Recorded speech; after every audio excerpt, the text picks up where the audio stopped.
many ways, Maggie Bailey was your typical mountain girl, growing up on Pine Mountain, just north of the Virginia-Kentucky border. She was born in 1904 on this rocky hillside farm where her pa barely scratched out a living from the poor rocky soil. Like all mountaineers, they raised everything they ate and made everything they owned. Maggie's days were filled with helping her ma out in the house and her pa out in the field and tending to all the animals. Being the oldest of 6 youngins, it also fell upon the mountain girl to get her brothers and sisters down to the one-room schoolhouse when learning was in session. But by the time Maggie was 12, she had concluded her career in learning the ways of reading and arithmetic, since her pa needed all the help he could get back at the homestead. Now, money was scarce back in those days, all across the mountains, and there was only a few ways that hill folk could get their hands on some.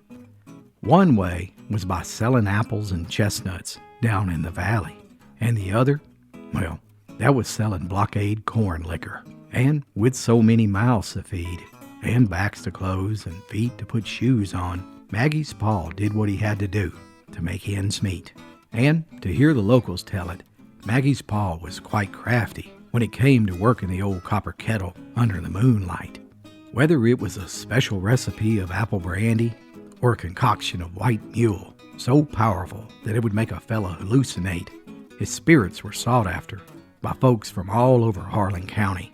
So, from a young age, Maggie spent many a night standing barefooted on the top of a split-bottom chair with a long wooden paddle, stirring her pa's mash and keeping the firebox stocked with plenty of firewood.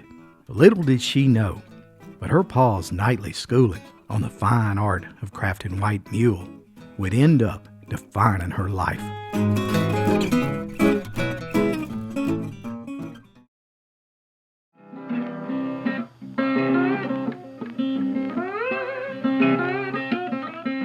By 1921, Maggie was 17. Her father had hired her out to a local boarding house where she worked as a waitress in the kitchen to help supplement the family's income. Now, these were exciting times. The newly built railroad brought strangers from all over America who were looking to make their fortune in the coal boom that was well underway. The roaring 20s were in full swing, and the trains brought many strangers from faraway cities who wore fancy clothes while staying at the boarding house. It was here that Maggie met a professional gambler and a coal businessman who dressed in fancy suits and even had the first pocket watch that the young girl had ever seen in her life. She told him about a business plan that she had thought of, and it was sure to make her a fortune if she only had an investor. Although the businessman was reluctant, Maggie had a way about her, and she eventually convinced him to give her thousands of dollars to fund it. And what a genius plan it was. You see, coal towns were literally springing up all over the county, nearly overnight, and Maggie had taken notice of the thousands of brawny men that the railroad brought in each month. These same men emerged from the dark coal mines each evening with a powerful thirst for something to knock the dust out of their guzzle. But you see, a new law had recently swept across America called Prohibition, making alcohol illegal across the nation. And that's where Maggie's plan came in. She knew exactly how to make her daddy's white lightning. Even better, during this time in history, the law frowned heavily on arresting women. Heck, it was illegal to even search a woman. And if a fella did arrest a woman and bring her into court, the jury just knew that no woman was capable of committing a felony, and she'd quickly be released and the charges dropped. Indeed, it was the perfect plan, and she quickly rented a house on the outskirts of town where she turned it into a moonshine factory, capable of producing hundreds of gallons of untaxed liquor at a time. Before long, she began selling the bulk moonshine to speakeasies that served her secret recipe. That's right, she had a monopoly on the entire market, and for the most part, no one had a clue that a sweet young lady was making all this potent drink that would knock a grown man on his ass. For the entire length of Prohibition, Maggie Bailey's moonshine reigned supreme in eastern Kentucky. But the sudden end of Prohibition threatened to shut her operation down. Nearly overnight, legal taverns and distilleries sprang up selling taxed liquor. Yet their product was something new that locals called red whiskey, and most folks thought this was the end of Maggie's operation, since only men were allowed to own liquor businesses. Yet Maggie was now 31 years old, and she had been running liquor for 14 years as an independent businesswoman.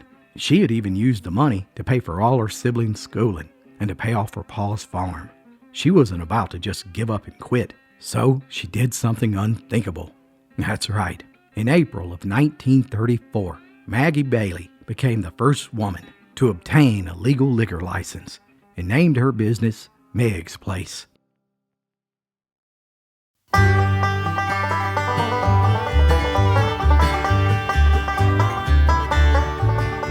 Oh, she could sell legal red whiskey just as good as any man.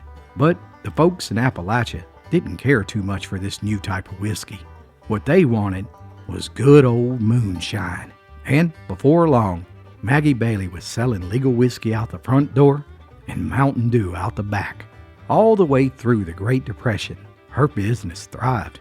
So much so that eventually federal revenue officers wanted to have a look-see at what made Meg's Place so special. In 1941, armed with a search warrant, federal agents burst in and seized 150 gallons of moonshine and promptly sentenced Maggie Bailey to 2 years in federal prison. They shut her entire operation down and seized all of her equipment, making sure to put an end to this moonshine mistress.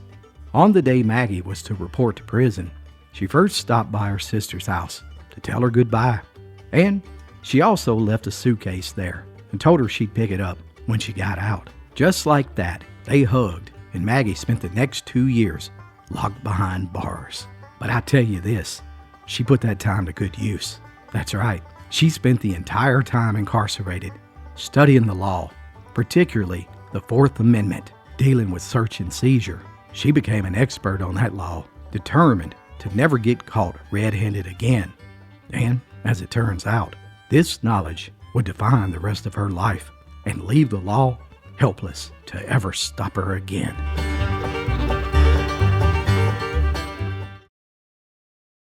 Hey guys, JD here. Click the link below to check out my new book. It's full of stories just like the one you're listening to right now.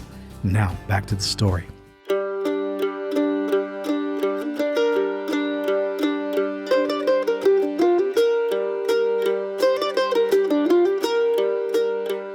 By 1945, Maggie was back on the streets and up to her old habits again. The first thing she did was stop by her sister's and pick up that suitcase, which just happened to have $80,000 cash in it. She used that money to buy a house on the outskirts of Harlan with the intent on reopening her business. Yet, there were two problems. The first was that she could no longer get a liquor license because of her felony. And the bigger problem was that Harlan County was now a dry county. That's right, no alcohol of any kind was allowed. But you see, Maggie Bailey was a red-blooded Appalachian mountain gal who was used to solving problems when others would simply give up in the face of adversity. She quickly hired several runners who would make daily trips back and forth to neighboring counties, returning each time with trunks full of beer, wine, and whiskey. Meg's Place was back in business, and this time operating more as a drive-through. Folks would simply pull up in the backyard, place their order, and off they went. For nearly 3 decades, Meg's Place sold illegal liquor 7 days a week, and the law was furious and desperate to stop her. During the 1940s and 50s, Meg's Place was raided 62 times, and each time the law would find liquor in different places, mostly hidden in junk cars or various outbuildings. And each time she was arrested, the charges would be dropped because the search warrants wouldn't specifically authorize the search of her new hiding place. And even when the law had solid evidence, the jury would simply find her not guilty. You see, by now, Maggie Bailey was an older woman and had become a pillar of the tight-knit community. She had paid for college for several of her neighbors' kids, and many times, folks who didn't even have anything to eat would knock on her door, and she would stop what she was doing and cook them a hot meal. Maggie knew every one of her customers. Each visit to her house, the visitors would have to sit a spell, as she asked how your mama was doing and when was the last time your daddy came to town. She refused to sell to kids, drunkards, or women. After all, Maggie had a good image to keep up. Even folks with political aspirations would pay a visit to Maggie, asking for her vote, because if Maggie supported you, the entire county would.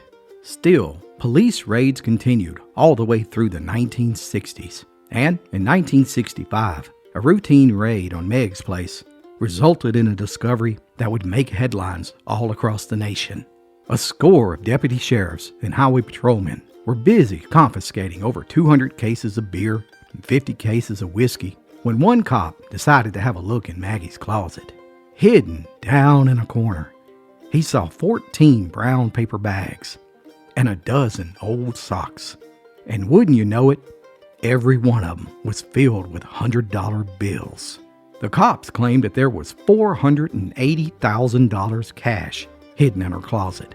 "Oh, that's hogwash," Maggie claimed. "It was only $372,841 and not a penny more. I know, since I count it every single night." You see, aside from helping others, Maggie had saved every dime she had ever made. She never bought clothes from anywhere, and she only wore secondhand clothes from her sister. She'd never owned an automobile or even went to a movie. Even with all that money, she still kept hogs and chickens and a milk cow and raised all her own food. Yet the IRS quickly took note of the large pile of cash, and they also noticed that Maggie had never paid income tax. So they sued her for $1.37 million. But the IRS was about to find out what the local police already knew. You couldn't beat Maggie in court. Astonishingly, Maggie was able to negotiate all the way down and paid only $18,000 in a settlement. The law had pretty much given up on stopping her. Every time she was arrested, the sweet old lady would show up in court with her printed dress and her baby blue sweater, and the charges, they would be dropped. So Meg's place kept right on raking in the dollars all the way through the 70s, the 80s, and even the 1990s. Maggie Bailey had began her moonshine career at the tender age of 17 and continued to sell white lightning and bootleg liquor all the way until she was 95 years old. A career of 78 years. In total, she was arrested 114 times, with the last time being when she was 79 years old. But amazingly, she was only convicted one time. That is before she became a legal expert in the Fourth Amendment. Maggie Bailey, one of the most courageous and defiant Appalachian moonshiners in history, died peacefully in 2005 at the age of 101 years old. So my friend, next time you crack the seal and you pour yourself a strong one, tip one back in honor of Maggie Bailey, the Appalachian legend.